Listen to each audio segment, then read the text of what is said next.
आज आ रहा है लुत्फ उठाए रोजमर्रा की जिंदगी का पर। जिंदगी पर हमारे एतमाद का इन्हिसार इस पर है कि मसीह में हम क्या हैं और मसीह ने हमारे लिए क्या किया है। इस पर मुनसर नहीं है कि हमारे साथ क्या हुआ था, हम क्या थे या हमने क्या किया, बल्कि इसका इन्हिसार इस पर है कि यीशु ने जो हमारे लिए किया, इसकी सबब हम क्या हैं।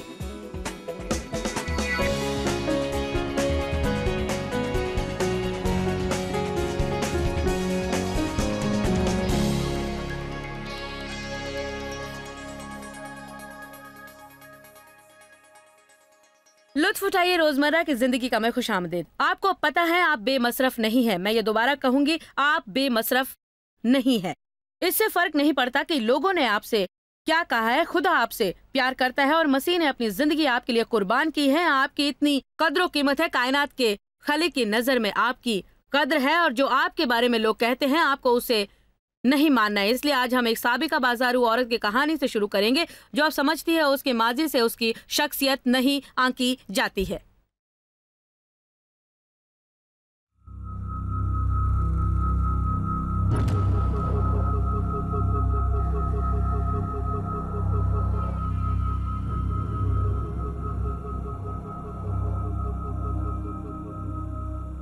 एक शख्स जो दर हकीकत मेरा दलाल बना, उसने 12 साल की उम्र से सड़क पर जिंदगी गुजारी थी। मेरा बेहतरीन दोस्त जिसने मेरे सामने बिना बिल जिक्र किए सिर्फ मेरा रद्द अमल देखने के लिए।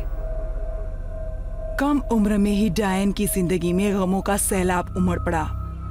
मैं अपने बाप से बहुत प्यार महसूस करती थी, इसीलिए जब उसने गलत सलत ढंग से मेरे साथ जिनसी रवैया अपनाया तो मैं उससे पूरी तरह से बर्बाद हो गई थी। 16 साल की उम्र में डायन घर से भागकर बाजारू औरत बन गई। बाज़ औक़ात मैं खुद को $50 में बेचती और समझती कि ये बहुत अच्छा है, और ऐसा भी वक्त होता कि मैं खुद को $10 में बेच देती। बुनियादी तौर पर मैं नहीं समझती थी कि मेरी सचमुच कोई कद्र है, और $10 पाकर मैं बहुत खुश हो जाती। आखिर में डायन जेल पहुंच गई और उसका कहना है कि जेल में उस पर जबरदस्त असर हुआ। रिहा होने के बाद उसने खुद को बेचना बंद कर दिया।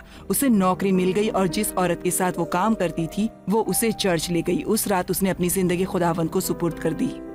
यीशु के नाम में कुछ था, वो जिसे मैंने कभी जाना ही नहीं था। मैं उसके बारे में कुछ नहीं जानती थी और मैं उसके बारे में खोजबीन कर रही थी, उसे ढूंढना चाहती थी। लेकिन डायन की ये खोज खत्म हो गई। दूसरे दिन ही एक शख्स ने घर तक उसका पीछा उसके साथ जिना बिल जब्र किया। मैं समझती थी कि निजात पाने के बाद जिंदगी बदल जाती है। मैं सोचती वो फूलों का बिस्तर कहाँ है। मैं सोचा करती वो फूलों का बिस्तर नहीं है। इसमें मुझे उलझन होती थी। अगले 30 साल डायन के लिए बड़े खराब रहे। उसने करीब आधा डजन मेंटल हॉस्पिटल्स में वक्त बिताया। डॉक्टरों ने उसकी तशखीश की कि वो ज़हनी तौर पर मायूस है। ऐसा वक्त भी होता कि वो इतनी मायूस होती कि वो उठ भी नहीं पाती, ना कुछ कर पाती, ना कहीं जा पाती थी। डायन को कभी भी ये यकीन नहीं हुआ कि वो खुदा के प्यार की मुस्तहक है। किस तरह टूटा फूटा साज व सामान किसी के लिए कीमती हो सकता है। मैं महसूस करती कि मैं बेकार शय हूँ,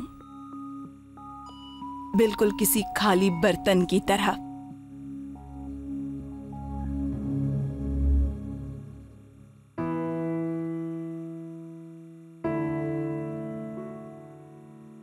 एक दोस्त ने डायन को जॉयस मायर की चंद तालीमी टेप्स दी और उन पैगामात ने उससे बहाली के रास्ते पर गामजन किया। वो कहती है कि जॉयस बताती है कि खुदा किस तरह खाली बर्तनों को पूरा करता है। वो उसे टूटे फूटे सामान की तरह नहीं देखता, वो उस खूबसूरत बेटी को देखता है जिसका वो खालिक है। यीशु ने महसूस किया कि मैं उसकी जिंदगी के खून जितनी कीमती हूँ और आप खून की कीमत नहीं लगा सकते। जॉयस के पैगाम में जो चीज उसे सबसे ज्यादा राहत बख्शती वो था कबूल किए जाने का एहसास। और मेरे ख्याल में डायना हमेशा यही चाहती थी कि उसे कबूल किया जाए, और मेरे ख्याल में ये बात उसे जॉयस ने समझाई। उसके जहन को नया बनाने में वक्त लगा, लेकिन आज डायन अपने माजी को लेकर शर्मिंदा नहीं है। उसकी कद्र व कीमत मसीह में है, और न उसका जिनसी इस्तेसाल या जो उसने खुद के लिए चुना उससे खुदा की नजरों में उसकी कद्र कम हुई है। जब मैं आज पीछे की तरफ देखती हूँ तो मुझे अफसोस होता है कि मैं समझती थी कि मेरी कीमत $10 भी नहीं है। लेकिन मैं खुदा का शुक्र बजा करती हूँ कि उसने मुझे बताया कि मैं अनमोल हूँ। अभी आपने उस औरत की कहानी देखी जो खुद को कमतर समझती थी, महसूस करती कि वो नाकारा है, इस दर्जा कि वो खुद को सिर्फ $10 में बेचा करती थी। शायद खुद के बारे में आपके ख्यालात उससे मिलते जुलते ना हों, लेकिन अगर आप खुद के बारे में खराब महसूस करते हैं, अगर आप खुद की कम कीमत गर्दानते हैं और महसूस करते हैं कि आप बेकार हैं, या आप महसूस करते हैं कि आपके पास कोई सलाहियत या काबिलियत नहीं है, या आपको ऐसा लगता है कि आप जिंदगी को कुछ दे नहीं पा रहे हैं और आप समझ नहीं पाते कि आपका मकसद क्या है, तो इससे आपकी जिंदगी पर मनफी असर पड़ेगा अगर आप अपने बारे में इसी तरह की सोच रखते रहेंगे। तो इसीलिए आज मेरे साथ यहाँ शानदार मेहमान और मेरे बहुत ही करीबी दोस्त मार्क हैंकिंस मौजूद हैं, जो मेरी मदद करेंगे आपको ये सिखाने में कि मसीह में आप क्या हैं। मार्क, हमारे साथ शरीक होने का शुक्रिया। मुझे भी खुशी है। कल हमारा वक्त बहुत अच्छा गुजरा और मुझे उम्मीद है कि कल की बातों में आज हम और रंग कर देंगे, इसलिए जरूर, मुझे पूछने दें कि मसीह में मेरी कद्र कीमत क्यों है। क्योंकि जो कुछ भी खुदा ने मसीह में किया उसने वो सब भी हम में किया और उसका सारा क्रेडिट हमें दिया, जैसा वो सब हम नहीं किया हो। दरअसल एक अदीब ने कहा है कि मजहब ईसवी की कुंजी एक चीज़ की दूसरी चीज़ के ताल्लुक से जुड़ी है। जब मैंने ये पढ़ा मैंने सोचा कि इंग्लिश क्लास में मुझको और ज़्यादा ध्यान देना चाहिए था, क्योंकि वो कहता है कि छोटे छोटे अल्फाज जैसे कि के लिए, साथ में, ज़रिए मजहब ईसवी की कुंजी हैं। हरफ़े रब्द खुदा से हमारे रिश्ते के बारे में बताते हैं। इसीलिए जो कुछ मसीह ने हमारे साथ किया वो हमने उसके साथ मिलकर किया है। इसीलिए पौलुस ने कहा, मसीह के साथ मैं कुर्बान हुआ, मैं जिंदा नहीं हूँ, मैं नहीं हूँ, लेकिन मसीह मुझ में जिंदा है। फिर वो कहता है हम उनके साथ मर गए, उनके साथ दफन हो गए और उनके साथ उठाए गए। इसीलिए चूंकि वो हमारे लिए मरे, हम उनके साथ मर गए और अब हम उनमें हैं और उनके जरिए हम तमाम चीजें कर सकते हैं। तो हकीकत में ये समझना है कि मसीह में हम क्या हैं, वो हमारी मुकम्मल पहचान को जानना है कि हम क्या हैं, ना कि ये कि हमारे साथ क्या हुआ, क्योंकि जो कुछ मसीह के साथ हुआ वो बहुत बड़ा है उन सब चीजों से जो हमारे साथ कभी भी हुई हो। मैं समझती हूँ कि आज हमें बहुत से लोग देख रहे हैं जिन्हें ये समझ नहीं है कि मसीह में वो क्या है, और मेरे ख्याल में हमें सुनकर उनमें उम्मीद की एक किरण जागेगी। लेकिन मेरे दिल में ऐसा महसूस करती हूँ मैं कि लोगों को ये बताऊं कि ये रातों रात नहीं हो जाएगा। वो ये कि आप ये यकीन करें कि आपकी कद्र कीमत है जो मसीह ने की, उसके जरिए से आपके जहन की असर नव तजदीद हुई। और ये बहुत अहम है कि लोग हिम्मत ना हारें। मैंने पिछले 30 सालों में ये लाखों बार कहा है कि मैं मसीह में खुदा की रास्तबाज हूँ, मैं सबसे बड़ी मिसाल हूँ। मैंने ये अक्सर कहा है, स्टेज पर कहा है, टीवी पर कहा है, रेडियो पर कहा है। ये शायद 54-14 में है। रास्तबाजी से तू पायदार हो जाएगी, तू जुल्म से दूर रहेगी, क्योंकि तू बेखौफ होगी, वो तेरे करीब तक ना आएगी। इसका मतलब अब हम ये समझ जाते हैं कि हमें खुदा के साथ सही बनाया गया है मसीह में यीशु के खून के जरिए। तो खुदा कोई भी गैर राजबाज मखलूक खल्क नहीं करेगा, उसके पास पहले ही से गैर राजबाज पुरानी मखलूक है। वो एक हारी हुई नई मखलूक नहीं बनाएगा, वो एक नाकाम नई मखलूक नहीं बनाएगा। अगर उसने हमें मसीह में नई मखलूक बनाया है तो फिर उसने हमें खुद अपनी राजबाजी दी है। एक बार हम इसमें पायदार हो जाते हैं, उन्होंने कहा हमें मायूस होने की ज़रूरत नहीं है। हम जुल्म से बहुत दूर हो जाते हैं, बेखौफ होते हैं, हम गुनाह, खता और कमतरी के एहसास से आज़ाद हो जाते हैं और हमारी ज़िंदगी और खुदा में एतमाद इस पर मुनहसर होता है कि मसीह में हम क्या हैं और मसीह ने हमारे लिए क्या किया है, ना कि इस पर कि हमारे साथ क्या हुआ था, हमने क्या किया था, हम क्या हुआ करते थे, बल्कि इस पर कि यीशु ने जो हमारे लिए किया है और इसकी सबब आज हम क्या हैं। मैं 1 मिनट में आपका जुमला दोहराना चाहूंगी ताकि ये यकीन हो जाए कि लोग एक हिस्सा समझ गए हैं। हम अदम तहफुज से आज़ाद हैं, हम खौफ से आज़ाद हैं, हम खता और इल्ज़ाम से आज़ाद हैं। हमें हर वक्त खुदा के बारे में ख़राब महसूस करते हुए नहीं भटकना है। हमें हमारी कद्र व कीमत हम जो करते हैं उससे नहीं आंकनी और ना अपनी कमाल परस्ती से, बल्कि हमें यीशु की तरफ देखना है, क्योंकि बाकी चीज़ें हमें भटका सकती हैं। बाइबल कहती है यीशु को तकते रहो जो ईमान का बानी और कामिल करने वाला है। मुझे हर उस चीज़ का जायजा नहीं लेते रहना है जो मुझ में गलत है। मुझे यीशु पर तवज्जो मरकूज करनी है और जो उन्होंने किया है उस पर। तो मसीह में मेरी कद्र कीमत का इल्म किस तरह रोजमर्रा की असली जिंदगी में मेरी मदद करता है और जो बदलने की उम्मीद है वो ये सब कैसे करता है। सबसे पहली चीज तो ये है कि आपको खुदा पर एतमाद होता है। एक बार जब आप ये यकीन करते हैं कि खुदा आपका तरफदार है तो अक्सर औकात जब आप शर्मिंदगी या खता महसूस करते हैं, आप ऐसा महसूस करते हैं जैसे खुदा भी आपसे नाराज है, पर एक बार जब आप ये समझ लेते हैं कि जहाँ खून यीशु की अतलाक होता है तो खुदा भी आपके खिलाफ नहीं होता, वह दर हकीकत आपके साथ होता है। मुझे रोमियो बाब 8 पसंद है, जिसमें कहा गया है, कौन है जो मुजरिम ठहराएगा मुझे? मसीह यीशु वो है जो मर गया। दूसरे लफ्जों में कहा गया है, खुदा के इंतकाब पर कौन है जो इल्जाम लगाएगा? वो खुदा है जिसने हमें सही करार दिया है।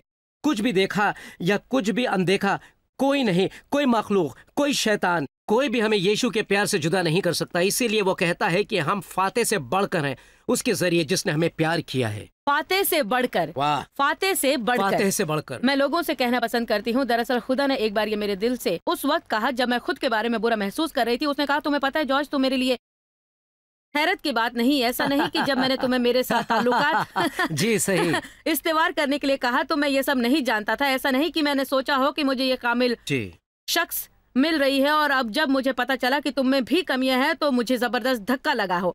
खुदा हर लफ्ज को जानता है, आपके मुंह से कहने से पहले ही वो सब कुछ जानता है। वो उन ख्यालों को भी जानता है जो हमने अभी तक सोचे नहीं है। वो हर उस गलती को जानता है जो हम करने वाले हैं, ऐसी चीजों को भी जो हम करने की सोच सकते हैं और जिन्हें हम किसी तरह भी नहीं कर सकते, लेकिन फिर भी खुदा पहले से जानता है, वो हमसे प्यार करता है। किसी ने कहा है कि खुदा ने कभी ऐसा नहीं कहा दूसरे लफ्जों में खुदा कभी हैरत ज़दा नहीं होता है। दरअसल उसमें कहा गया है कि उसने मसीह में हमारा इंतकाब दुनिया बनने के भी पहले किया है।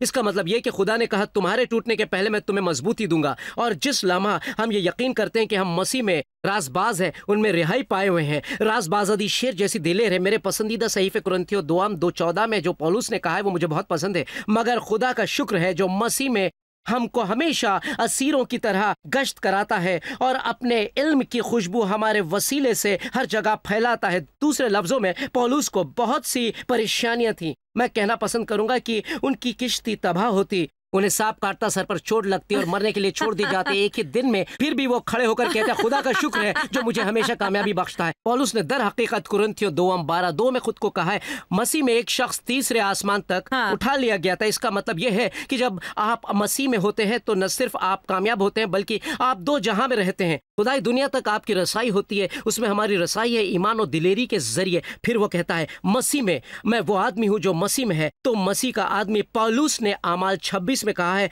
मैं खुद को खुश नसीब समझता हूँ, ये मेरे पसंदीदा सहीफों में एक है और वो तमाम रोमियो कहानियों के दरमियान खड़े हैं और वो सब उन्हें गुनहगार साबित करने वाले हैं। और पौलुस ने कहा, मैं खुश नसीब शख्स हूँ। मैं हमेशा सोचता हूँ वो इतने खुश क्यों हैं, क्योंकि वो बिल्कुल उस मकाम पर है जो यीशु ने उन्हें 30 साल कबल बताया था कि तू बादशाहों के सामने खड़ा होगा और खुदावंद के नाम का ऐलान करेगा। और पौलुस ने कहा, कोई शैतान मुझे नहीं रोक सका, कोई तूफान मुझे नहीं रोक सका, मैं एक खुश नसीब शख्स हूँ। हाँ, ठीक कहा। हम एक ब्रेक लेंगे और उसके बाद हम मसीह में अपनी पहचान के बारे में मजीद बातें करेंगे।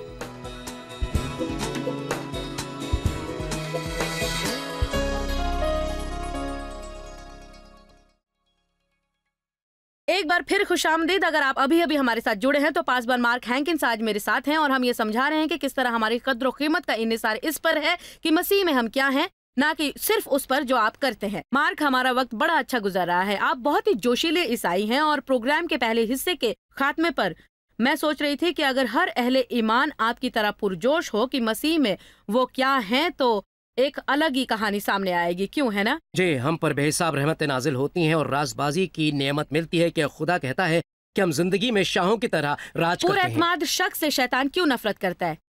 ईमान हकीकत में एतमाद है। दरअसल पौलुस ने कहा है, क्योंकि खुदा ने हमें खौफ की रूह नहीं दी है बल्कि इख्तियार और प्यार और समझदार जहन की। इसलिए अक्सर औकात लोग सोचते हैं कि इनकिसारी का मतलब है कि आपको एकदम नीचे झुक जाना है और ऐसा रवैया अख्तियार करना है जैसे आपकी कोई वक़्त नहीं है। लेकिन हकीकत में बाइबल कहती है कि मुनकसिर खुदावंद में फ़ख्र करेगा।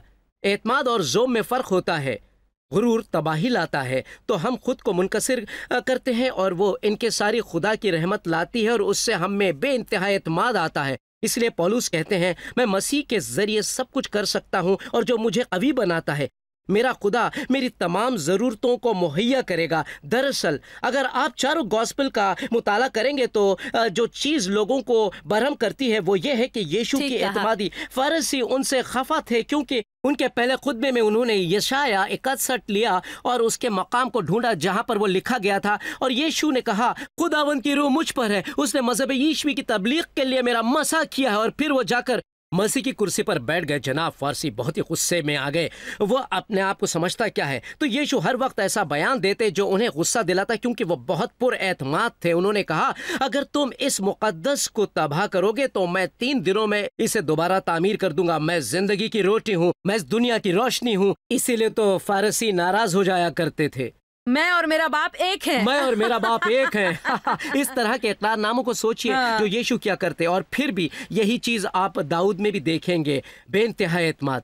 मेरे एक पसंदीदा ज़बूर में ज़बूर 27 वो कहा करते हैं खुदावंद मेरी रोशनी हो और मेरी निजात, मैं किससे डरूं।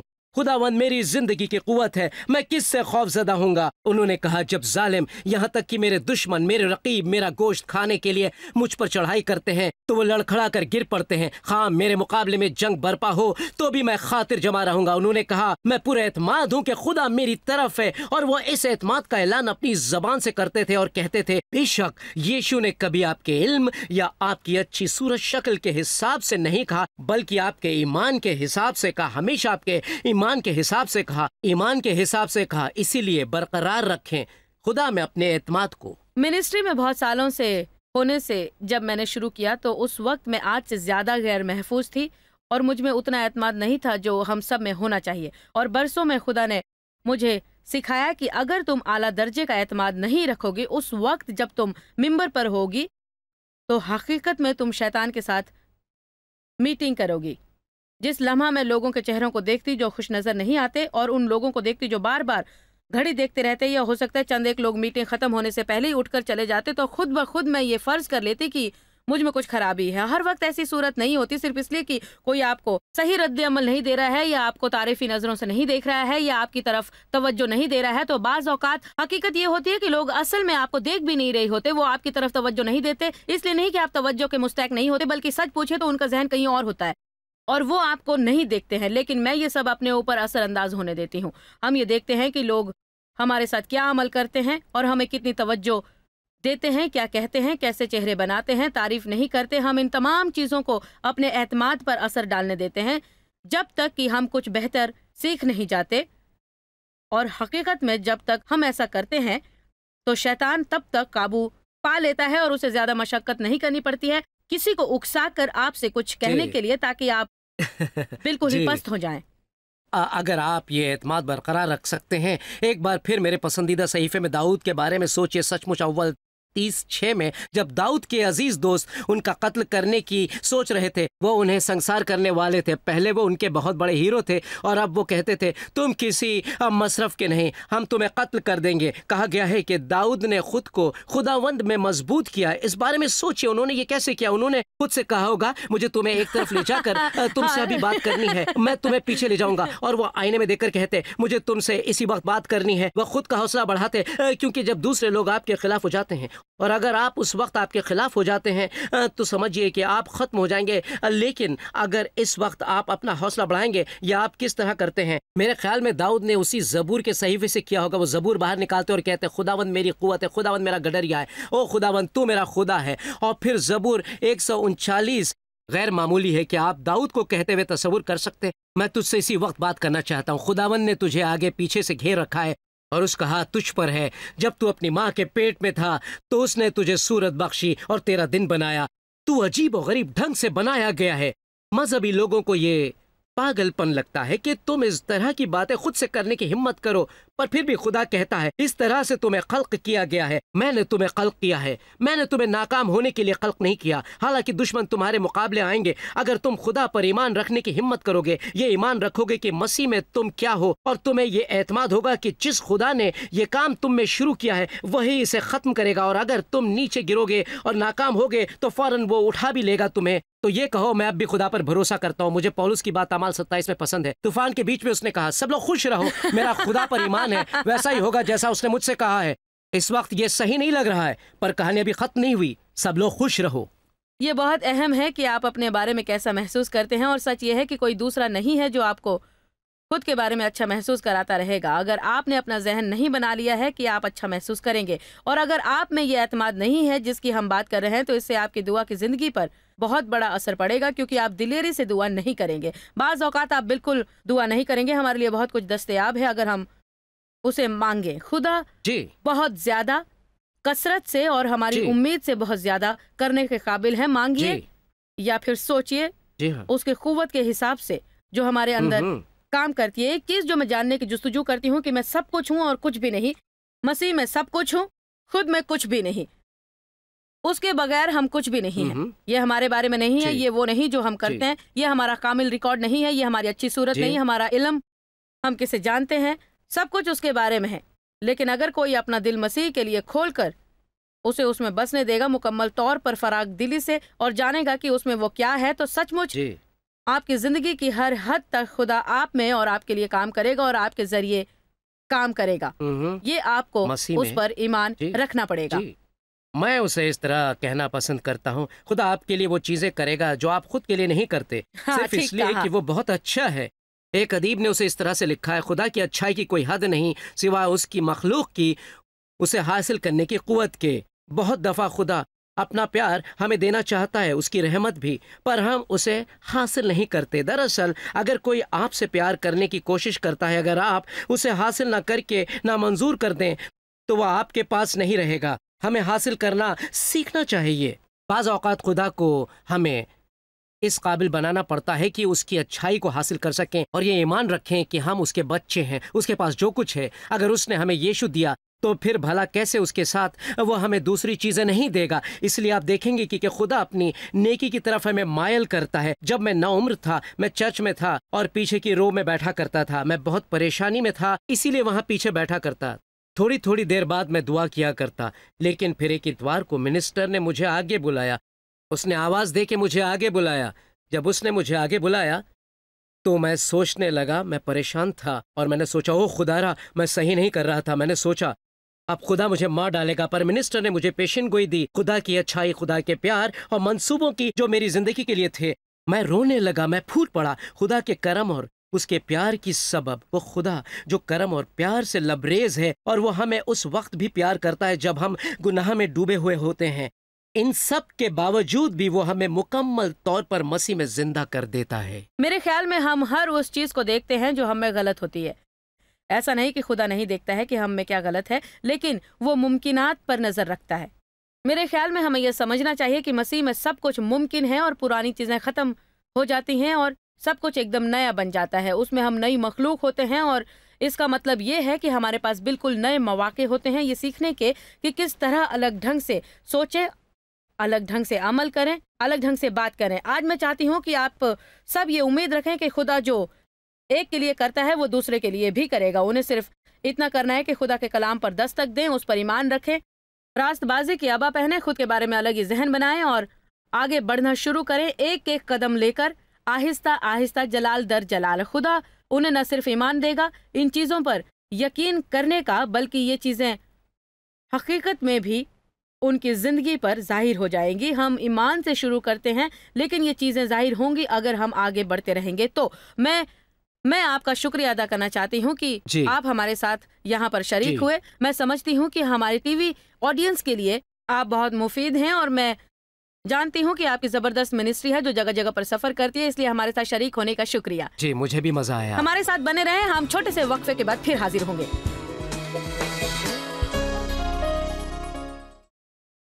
मैं सचमुच उम्मीद और दुआ करती हूँ कि आज का ये प्रोग्राम आपको इतना पसंद आया हो कि आप खुद के बारे में अच्छा महसूस करना शुरू कर रहे हो और आप दुश्मन को खुदा के साथ आपके सही रिश्ते को चुराने देंगे।